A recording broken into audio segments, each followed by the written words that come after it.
অর্থাৎ গভীর যে নলকূপ, সেই গভীর নলকূপ থেকে তারা পানি তুলে পাইপের মাধ্যমে তারা ওই নলকূপের পানি কিন্তু এই পাইপ আমরা দেখাচ্ছি যে এই যে দেখতে পাচ্ছেন যে এই পাইপের মাথায় কিন্তু একটা প্লাস্টিকের বস্তা রাখা আছে, যাতে পেঁয়াজগুলো পানির যে স্রোত, সেই স্রোতে উড়ে যেন না যায়। হ্যাঁ, পানি মাটি থেকে উঠে চলে যেন না যায়, এজন্য তারা কিন্তু এখানে একটা পলিথিনের বস্তা দিয়ে রাখেছে। তারপরেও কিছু পেঁয়াজ উঠে গেছে, সেগুলো হয়তো পরবর্তীতে চাষি কৃষক ভাইরা আবার নতুন করে লাগিয়ে দেবে। এই পানি দেওয়ার উপকারিতাটা কি সেটা আপনাদের আমরা একটু অবগত করি। যে এখন যে পেঁয়াজ দেখতে পাচ্ছেন সদ্য, আজকে মনে হচ্ছে যে এই পেঁয়াজগুলো লাগানো হয়েছে এবং লাগানোর পরে আজকে কিন্তু জমিতে পানি দেওয়া হয়েছে। এই পানি দেওয়া হলে এই যতগুলো পেঁয়াজের চারা রোপণ করা হয়েছে জমির মধ্যে, একটি চারাও মারা যাবে না, প্রত্যেকটি চারাই বেঁচে যাবে। এই জন্যই কিন্তু কৃষক ভাইরা এই জমিতে পেঁয়াজ লাগানোর সাথে সাথে তারা কিন্তু পানি দিচ্ছে। পানি দেওয়ার সাথে সাথে পানির যে রসটা, এই রসের কিন্তু একটা চারাও কিন্তু পেঁয়াজের জমি থেকে মারা যাবে না, প্রত্যেকটা চারাই বেঁচে যাবে। এই জন্যই কিন্তু কৃষক ভাইরা প্রত্যেকটা জমিতেই আমরা দেখতে পাচ্ছি যে জমিতে পেঁয়াজ লাগানো হয়েছে সেই জমিতেই কিন্তু এরকম পানি, তারা প্রাকৃতিক পানি তো দেওয়াই লাগবে। এখন অর্থাৎ তার যখন প্রাকৃতিক পানি ডাক চলে আসবে, তখন তাকে তো পানি ফেলতেই হবে, কোনো না কোনো জমিনের মধ্যেই ফেলতে হবে।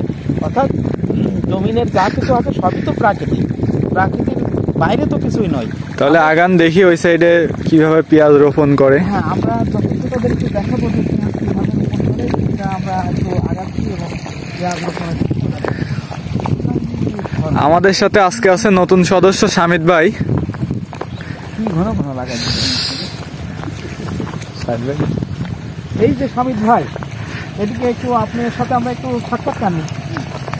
Sure sure. এত তাড়াতাড়ি চলে গেলে তো সাক্ষাৎকার নিতে পারবো না। আমরা কৃষক ভাইদের সাথে তো কথা বলবোই, পাশাপাশি আপনার সাথেও একটা সাক্ষাৎকার হয়ে যাক। এই যে আপনি পেঁয়াজের মধ্যে যে পায়রা দেখছেন, দেখে আপনার অনুভূতিটা কি? পায়রা দেখে আপনার পায়রা শুধু উড়িয়ে যেতে মন করছে? খুবই সুন্দর অনুভূতি। দর্শক শ্রোতা শুনতে পাচ্ছেন যে স্বামী ভাইয়ের যে অনুভূতি, যে বলতে যদি উড়িয়ে যেতে পারতাম পায়রার মতো, তাহলে খুবই ভালো হতো, কিন্তু তা কিন্তু সম্ভব হচ্ছে না।